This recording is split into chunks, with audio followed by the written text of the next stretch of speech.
आज भारतवर्ष के प्रधानमंत्री नरेंद्र मोदी के द्वारा पूरे देश के मुख्यमंत्रियों के बीच करी जाने वाली ये चौथी वीडियो कॉन्फ्रेंस थी।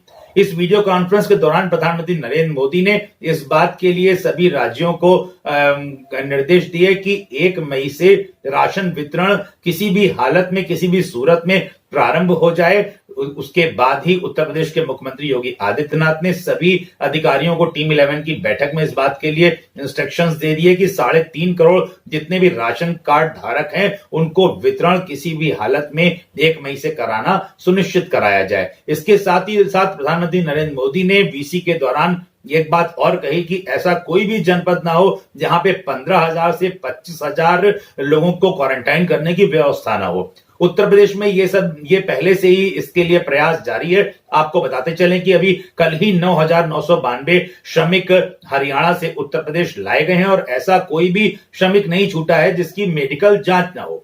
और उनकी मेडिकल जांच कराने के बाद उनको अपने अपने जनपदों के लिए रवाना कर दिया गया है। वहां उनको 14 दिन के लिए क्वारंटाइन किया जा रहा है। आपको एक बात और बताते चलें कि जब जब छात्रों का विषय आता है तब हमारे उत्तर प्रदेश के मुख्यमंत्री योगी आदित्यनाथ संजीदा हो जाते हैं और उसमें सबसे पहले और अहम स्टेप लेने के लिए प्रयासरत रहते हैं। अभी कोटा में उत्तर प्रदेश के छात्र थे तो पूरे देश में उत्तर प्रदेश ही ऐसा राज्य तब से पहला राज्य था जो अपने छात्रों को कोटा से, राजस्थान से यहाँ पे लेकर के आया और एक एक छात्र की मेडिकल जांच हुई और उसके बाद अधिकारी गण बराबर टेलीफोन से एक एक छात्र के कांटेक्ट में है, जो कि अपने आप में बहुत बड़ी बात है। आपको बताते चलें कि अभी मुख्यमंत्री जी ने एक और बहुत अहम डिसीजन लिया है अभी शाम को, और उन्होंने अधिकारियों को इस बात के लिए इंस्ट्रक्ट भी किया है कि प्रयागराज में उत्तर प्रदेश के अलग अलग जनपदों के तमाम लोग तैयारी कर रहे हैं, कॉम्पिटिटिव एग्जाम्स की तैयारी कर रहे हैं। उनका जो छात्र जाना चाहते हैं उनको चरणबद्ध तरीके से वहां के जिलाधिकारी, वहां के पुलिस कप्तान और वहां पे रोडवेज के उच्च अधिकारी उनकी व्यवस्थाएं सुनिश्चित कराएं और सबको 2 दिन के अंदर प्रारंभ करा करके धीरे धीरे सबको अपने गंतव्य में भेजने का प्रयास करें। और इसके लिए पहले चरण में किन किन जिलों में भेजा जाएगा, इसमें चंदौली है, वाराणसी है, कौशाम्बी है, फतेहपुर है, इन सब जनपदों की एक लिस्ट भी तैयार हो चुकी है। सबको अलग अलग ये पहले चरण में कुछ जनपदों में भेजा जाएगा, उसके बाद वो 300 के 300 बसें जब लौटेंगी तो द्वितीय चरण में लोगों को अपने अपने घर पहुंचाया जाएगा, सबकी मेडिकल जांच होगी और सबको अकॉर्डिंगली इंस्ट्रक्ट किया जाएगा। आज प्रेस कॉन्फ्रेंस के दौरान उत्तर प्रदेश के अपर मुख्य सचिव गृह श्री अवनीश अवस्थी, जो कि अपर मुख्य सचिव सूचना भी हैं, उन्होंने और अमित मोहन प्रसाद जी ने, प्रमुख सचिव स्वास्थ्य ने काफी डिटेल में जानकारी इन सब बातों की दी है। ये जानते हैं क्या और विशेष वो बताना चाह रहे हैं। आज माननीय मुख्यमंत्री जी ने आदरणीय प्रधानमंत्री जी की वीसी के बाद बैठक टीम 11 की। आदरणीय प्रधानमंत्री जी ने जो निर्देश दिए उन पर माननीय मुख्यमंत्री जी ने एक एक निर्देश पर टीम 11 की समीक्षा की और समीक्षा करने के बाद जो निर्देश दिए हैं वो निम्नवत है। पहला, 1 मई 2020 से सभी जरूरतमंदों को पुनः खाद्यान्न का वितरण होगा, यानी 3.5 करोड़ से ज्यादा जितने भी राशन कार्ड हैं उन पर 1 मई से वितरण की प्रक्रिया पुनः चालू हो जाएगी। मुख्यमंत्री जी ने कहा पिछले 2 चरणों में जो खाद्यान्न बांटा गया है व्यापक रूप से उसका जो है पॉजिटिव इम्पैक्ट आया है, लोगों ने प्राप्त किया है और ऐसे लोग जिनके राशन कार्ड थे उनसे वेरिफिकेशन भी कराया गया तो पाया गया कि सभी जगह अलग अलग स्थानों पर राशन वितरित हुआ है। जहां कहीं कोई शिकायत थी उस शिकायत का समाधान भी कर दिया गया है। तो पहला निर्देश मुख्यमंत्री जी ने आज ये दिया आदरणीय प्रधानमंत्री जी की बैठक के बाद। दूसरा निर्देश जो उन्होंने दिया है वो है कि L1, L2 एवं L3 डेडिकेटेड कोविड अस्पतालों की क्षमता को बढ़ाना। हर हालत में प्रत्येक जनपद में अस्पताल हो, L1 हो, L2 हो और जो हायर लेवल के अस्पताल L3 हैं यानी जो मेडिकल कॉलेजेस हैं उनकी व्यवस्था को दुरुस्त करने का निर्देश उन्होंने दिया। कल शाम को भी उन्होंने 6:30 बजे स्वास्थ्य सचिव और माननीय स्वास्थ्य मंत्री जी के साथ सभी अपग्रेडेशन के आदेशों को आज तक जारी करने के लिए निर्देश दिए हैं और लगातार इस पर जो है क्षमता विस्तार पर कार्रवाई हो रही है। और साथ ही साथ पीपीई किट, N95 मास्क और जो भी जरूरत की सामग्री है भारत सरकार के निर्देशों के अनुरूप उन्होंने उसको जो है व्यवस्थित रूप से जिलों स्तर तक पहुंचाने का निर्देश दिया है। तीसरा जो उन्होंने आदेश दिया है वो यह है कि हर जनपद के क्वारंटाइन सेंटर जो है उनको जियो टैग तो कर ही दिया जाए। हर जनपद में कम से कम 15 से 25 हजार की क्षमता के क्वारंटाइन सेंटर्स बना दिए जाएं। फिर से नोट कर लीजिए, हर जनपद में 15 से 25 हजार लोगों के लिए क्वारंटाइन सेंटर, यानी लगभग 10 से 15 लाख से अधिक लोगों को क्वारंटाइन सेंटर में रखने की क्षमता बनाने का निर्देश उन्होंने दिया है। ये बहुत ही महत्वपूर्ण निर्देश है। और इसी क्रम में मैं बताना चाहूंगा कि कल और परसों हरियाणा से हमारी बसें आई थी और हरियाणा से परसों सीधे जनपद स्तर पर बसें गई थी और कल जो बसें हमारी आई हैं वो बॉर्डर के 5 स्थानों पर आई हैं। सहारनपुर के बॉर्डर पर 74 बस आई, शामली के बॉर्डर पर 55 बस आए, बागपत के बॉर्डर पर 47 बसें आई, मथुरा के बॉर्डर पर 63 बसें आई, बुलंदशहर के बॉर्डर पर 89 बसें आई। 328 बसें कल आई हैं और कल 9,992 लोग जो है आए हैं हमारे प्रदेश में, और 9,992 ये सब श्रमिक है जो क्वारंटाइन में थे, जिनका मेडिकल टेस्ट हो गया है। कतिपय जगह पर ये इनपुट जो है क्लैरिफाई कर दिया गया, एक एक श्रमिक का मेडिकल टेस्ट है, इसमें कहीं भी कोई शक नहीं है। कुछ सेक्शंस ऑफ मीडिया में ऐसा कुछ खबर चली थी वो गलत है, मथुरा से जो खबर चली थी वो गलत है। और ऐसे में इन सभी लोगों को जनपद स्तर पर भेजने के लिए 349 बसों को यूपीएसआरटीसी की बसों से इनको भेजा गया है। 349, सहारनपुर से 76, शामली से 61, बागपत से 49, मथुरा से 70, बुलंदशहर से 93, 349 बसेस को जो है हमने जो है वहाँ जनपद स्तर पर भेजा कल शाम तक, रात तक, और अब सभी बसेस अपने स्थानों तक पहुंच गई हैं। सारे श्रमिक जिले स्तर पर क्वारंटाइन सेंटर में पहुंच गए हैं अपने गृह जनपद में। ये बहुत बड़ा अचीवमेंट है। ये दूसरा ऐसा महत्वपूर्ण कदम है। सब यूपी पहला प्रदेश था जिसने कोटा से अपने बच्चों को बुलाया और एक एक बच्चे का देखभाल करके उनको एक एक बच्चे को घर भेजकर ऐसे एक एक बच्चे से फोन से बात हो रही। और ऐसे ही हमारे जो श्रमिक अभी हरियाणा से आए हैं, एक एक श्रमिक का क्वारंटाइन सेंटर में उनको रखकर उनका फिर हालचाल लिया जाएगा और जब भी जैसे भी उनका समय पूरा होगा वो अपने होम क्वारंटाइन में जाएंगे। ये सारे हरियाणा से हैं।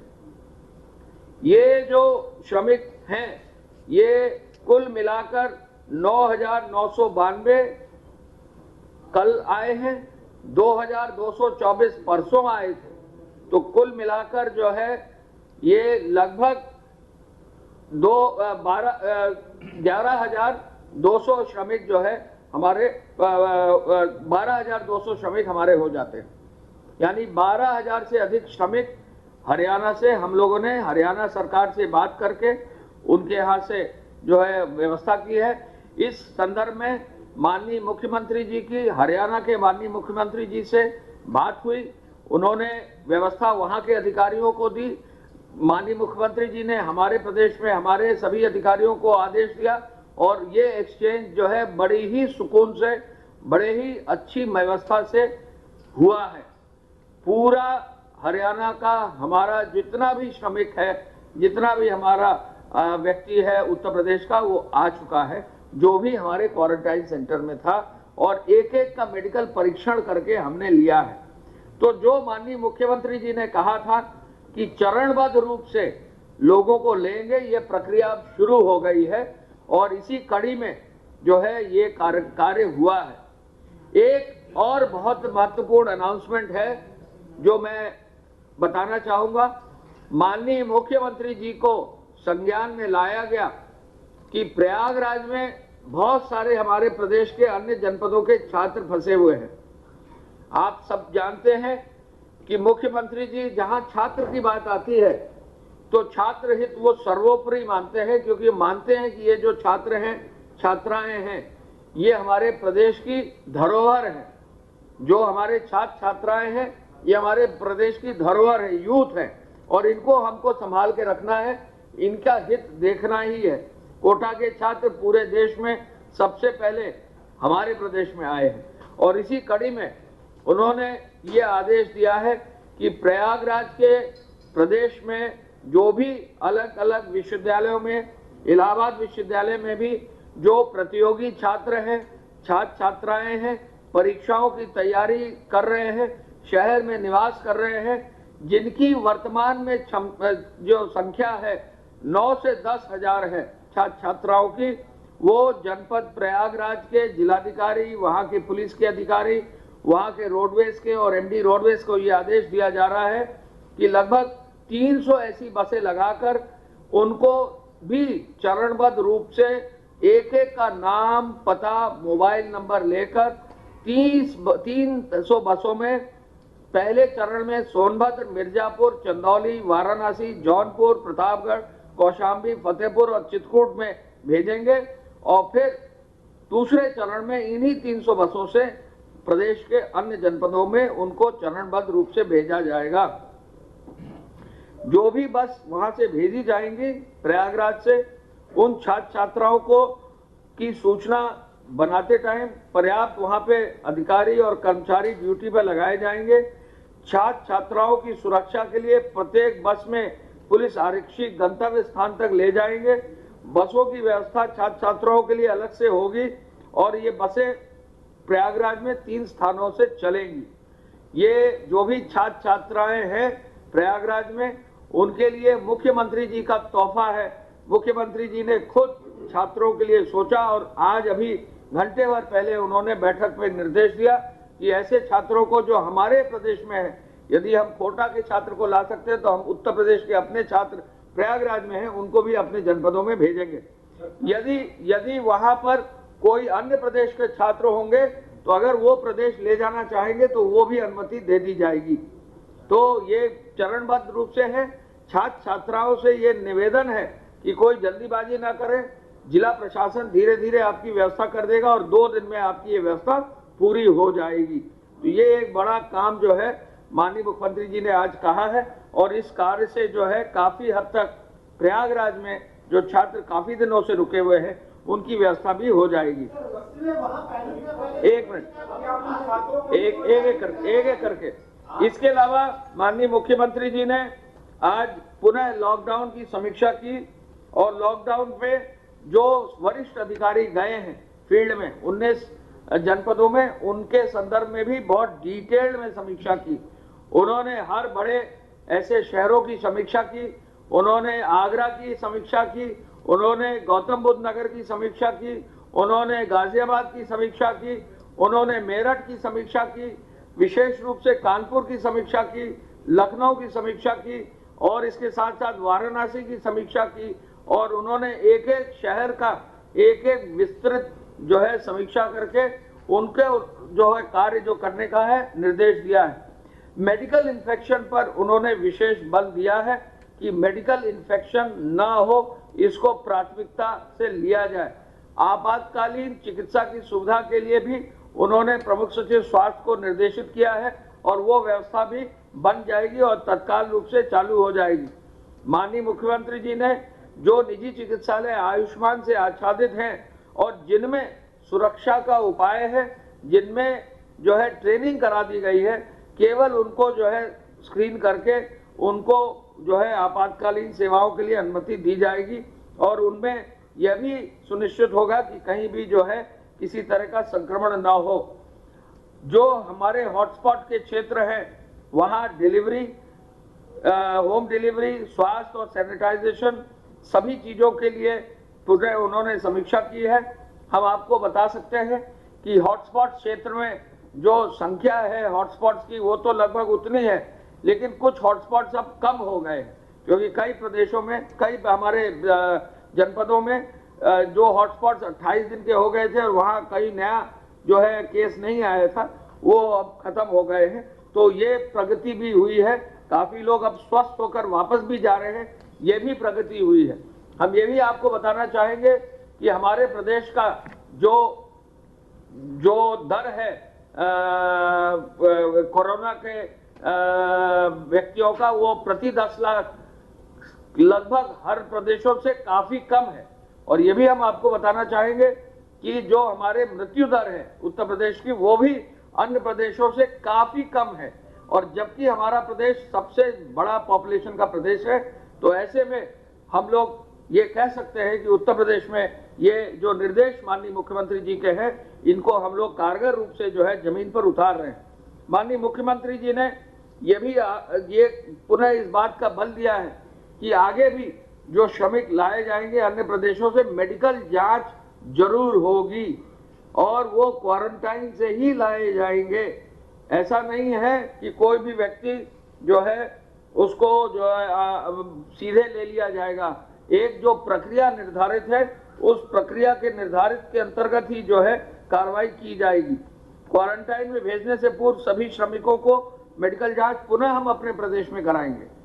ये भी होगा। और क्वारंटाइन सेंटर्स में और भी जो है वर्कर्स और भी वॉलंटियर्स तैनात हो, ये निर्देश भी उन्होंने दिए हैं। डेडिकेटेड कोविड अस्पताल बनाने पर भी उन्होंने आज बल दिया है और नॉन कोविड अस्पताल और कोविड अस्पताल के परिसरों को अलग अलग करने का भी उन्होंने दिया है निर्देश। उन्होंने 52 जो मेडिकल कॉलेज हैं उनमें कोविड अस्पताल बनाया जाए ये निर्देश दिया है और जिन जनपदों में मेडिकल कॉलेज नहीं है वहां कोविड अस्पताल जरूर बनाया जाए ये भी निर्देश दिया है। मैं मुख्यमंत्री जी की तरफ से ये भी बताना चाहूंगा कि जो पैरामेडिकल स्टाफ है और जो अपर मुख्य चिकित्सा अधिकारी स्तर के अधिकारी जनपद स्तर पर हैं वो सभी लोगों को ट्रेनिंग भी देंगे। प्रमुख सचिव स्वास्थ्य इस बारे में आपको बताएंगे। उन्होंने एक नया जो है निर्देश और दिया है, करते रहे, लेकिन जो छात्र जाना चाहते हैं उनकी व्यवस्था के लिए उन्होंने वहाँ के जिलाधिकारी, वहाँ के पुलिस अधिकारी और वहाँ के सभी अन्य वरिष्ठ अधिकारियों को निर्देशित किया है कि वो कार्य पूरा करें। हरियाणा से जो हमारे श्रमिक भाई आए हैं उनकी व्यवस्था भी देखने के लिए हर जिलाधिकारी को उन्होंने अच्छी व्यवस्था क्वारंटाइन करने का निर्देश दिया है।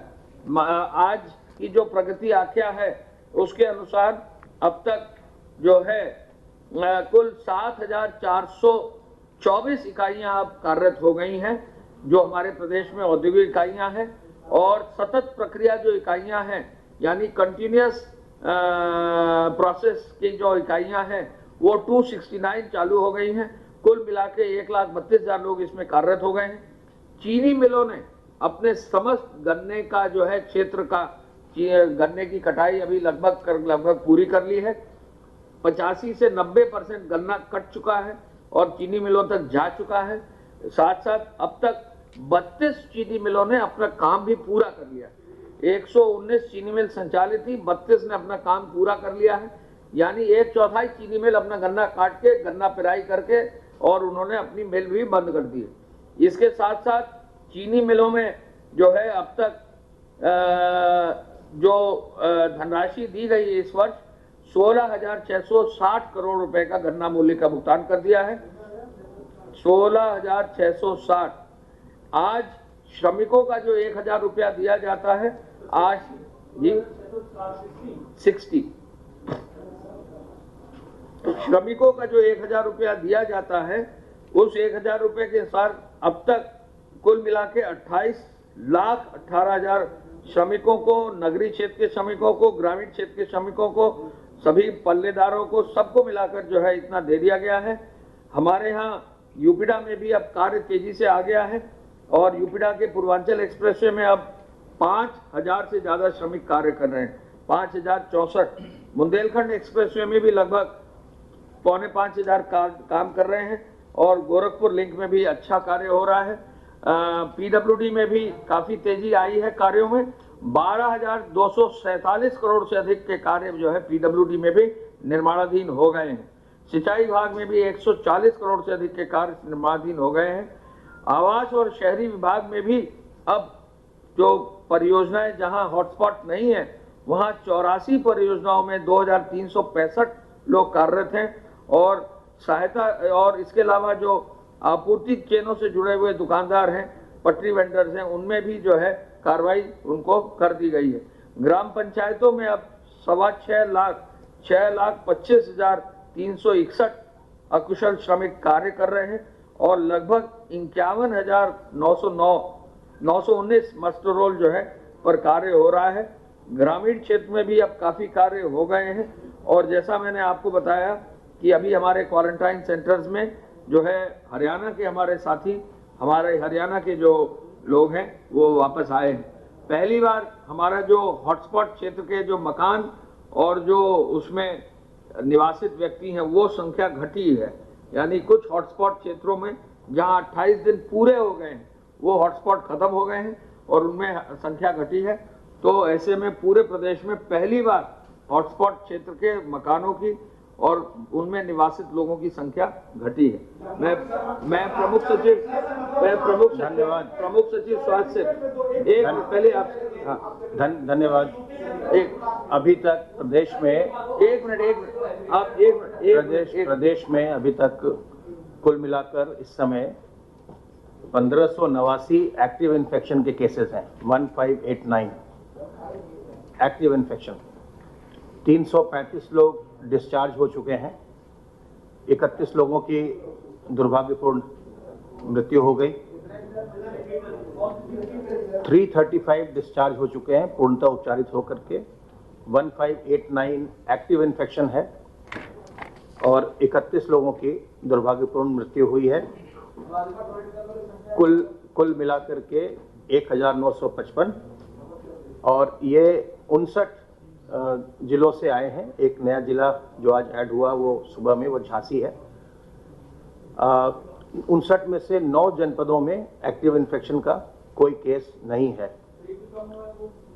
वो पीलीभीत में एक केस आया है जो इंदौर से एक कुछ श्रमिक आए थे, उनके टेस्टिंग की गई, उसमें एक व्यक्ति इन्फेक्टेड पाया गया है। इस समय आइसोलेशन वार्ड में मरीजों की कुल संख्या 1784 है, 1784। 15 लोगों को ऑक्सीजन दिया जा रहा है, बाकी सभी स्टेबल हैं, कोई भी वेंटिलेटर पर नहीं है। क्वारंटाइन फैसिलिटी में जो लोग रखे गए हैं, जो पॉजिटिव के कॉन्टैक्ट्स या जो सर्वेलेंस से जो लोग निकल के आते हैं, उनकी संख्या 11,363। मेडिकल इन्फेक्शन के लिए एक जनपद स्तर पर समिति बनाई जा रही है, उसका आदेश जारी कर दिया गया है। आज शाम तक वो समिति बन भी जाएगी, जिसमें एडिशनल सीएमओ उसके हेड होंगे और उसमें जिला चिकित्सालय, महिला चिकित्सालय, IMA, WHO, यूनिसेफ के प्रतिनिधि होंगे और साथ ही उसमें पॉल्यूशन कंट्रोल बोर्ड के भी प्रतिनिधि होंगे। इन्हें यह मैंडेट दिया गया है, ये समिति परसों जो भी बड़े जिले हैं उनमें कम से कम 10 बड़े निजी चिकित्सालयों के डॉक्टर्स और स्टाफ को, और जो छोटे जनपद हैं उसमें कम से कम 5 निजी चिकित्सालयों के स्टाफ को ये ट्रेन कर देंगे इन्फेक्शन प्रिवेंशन प्रोटोकॉल पर, ताकि जो आकस्मिक सेवाएं हैं वो लोगों को सुचारू रूप से मिल सकें और उसमें जो एक बड़ा सोर्स ऑफ इन्फेक्शन देखने में आ रहा है, जो मेडिकल इन्फेक्शन है, उससे बचा जा सके, उसको न्यूनतम स्तर पर लाया जा सके। आपके माध्यम से मेरा ये अनुरोध है लोगों से कि ये जो संक्रामक बीमारी है, इससे ये कोई ऐसी चीज़ नहीं जिसको हम छुपाएं, जिसमें कोई स्टिग्मा हो। इसको अगर आपको ऐसे लक्षण आ रहे हैं, सूखी खांसी हो रही है, सांस लेने में तकलीफ हो रही है, बुखार हो रहा है, तो तत्काल अपने पास के जो जिला चिकित्सालय है या स्वास्थ्य केंद्र है उससे संपर्क करना चाहिए और अपनी जांच करानी चाहिए। अगर समय से ये डिटेक्ट हो जाए तो इसमें किसी प्रकार की कोई कठिनाई नहीं होती है। जहाँ भी लोगों की तबीयत ज़्यादा खराब हुई है या जहाँ भी मृत्यु हुई है वहाँ पर यही देखने में आया या तो उनकी कोई बहुत ही गंभीर बीमारियां थी साथ में जिसके कारण से उनकी मृत्यु हो गई, या फिर वो बहुत देर से डिटेक्ट हुआ, बहुत देर से अस्पताल आए। तो इसलिए आवश्यक है कि जैसे ही इस तरह के लक्षण आए तत्काल हम नज़दीकी स्वास्थ्य केंद्र जाकर अपनी हम जांच करवाएं, सलाह लें। और ये जो जांच है लोगों की कोरोना वायरस के संबंध में या जो चिकित्सा पर जो व्यय आता है ये बिल्कुल निःशुल्क है। ये सरकार की ओर से ये सुविधा उपलब्ध कराई जाएगी हर एक कोरोना वायरस के पेशेंट को।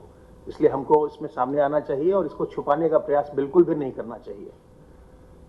दूसरी बात यह है कि इस बीमारी से किसी भी प्रकार से घबराने की आवश्यकता नहीं है। इससे अपना बचाव करिए और बचाव करके आप बिल्कुल इससे सुरक्षित रह सकते हैं। जैसा हम लोग आपके माध्यम से बार बार कहते हैं कि जो लोग अधिक उम्र के हैं, बुजुर्ग हैं और जिनको की कोई मेडिकल कंडीशन है उनको इससे बचाना चाहिए। और हमें न केवल बाहर बल्कि अपने घर में भी अपने बुजुर्गों को और जिनको कोई मेडिकल कंडीशन हो उनसे दूरी बनाकर रखनी चाहिए, उनको हमको बचाना चाहिए। मास्क लगाएं या फेस कवर करें, गमछे, रुमाल, तौलिया से अपने हाथ को साबुन और पानी से बार बार धोएं। सोशल डिस्टेंसिंग के नॉर्म्स को कड़ाई से उसका पालन करें। अपने चेहरे को बार बार छूने से बचें और अपनी इम्यूनिटी को बूस्ट करते रहें, जिससे कि आप इस बीमारी से आपका शरीर इस लायक हो, इस ताकतवर हो कि इस बीमारी से वो लड़ सके।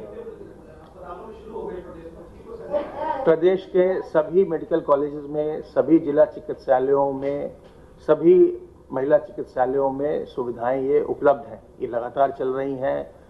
बच्चों की डिलीवरी लगातार हो रही है। बहुत सारे जो निजी चिकित्सालय हैं उसमें भी ये सुविधाएं लगातार मिल रही हैं, लोग दे रहे हैं। लेकिन जो मेडिकल इन्फेक्शन के प्रकरण सामने आ रहे हैं उसको देखते हुए माननीय मुख्यमंत्री जी ने निर्देशित किया कि इसमें एक जिले स्तर पर कमेटी बनाई जाए। हालांकि जो निजी चिकित्सालय हैं, जैसा आपको मैंने पहले भी बताया है कि उनको जूम के प्लेटफॉर्म पर इन्फेक्शन प्रिवेंशन प्रोटोकॉल के बारे में ट्रेनिंग दी गई 3 बार में, 3 राउंड में, और 2500 से ज़्यादा नोड पर लोगों ने ट्रेनिंग ली।